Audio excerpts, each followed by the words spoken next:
My favorite superhero would be Spider-Man. He acts like a kid, but he's still a superhero, which is super cool. He's like unsure sometimes when he's doing stuff, but like it works out. Can just like test the waters, and if it works out, it works out. I think it would probably have to be Loki. We see that he makes mistakes and then he can learn from them, I guess. I just think he's really a dynamic character. Probably Heath Ledger's Joker. Pushing boundaries, trying to push people to their limits and ensure that they step out of the comfort zone kind of thing.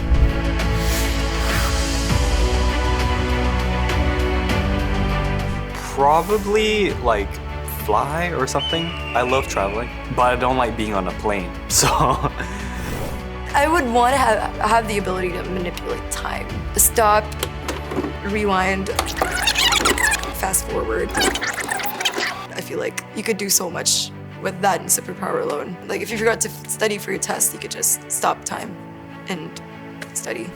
Teleport, honestly. The biggest waste of time, I think, is traveling. So like, if I'm able to teleport, I can teleport from bed to class in like less than 10 seconds kind of thing.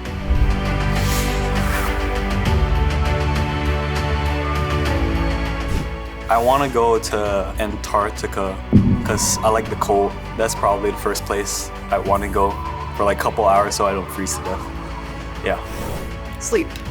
Actually get the recommended 8 hours of sleep. I don't know, probably teleport to like Elon Musk's house or something. I just feel like it'd be really cool. Like, yeah, like it'd be really cool. He probably has like cool things in his house. I don't know.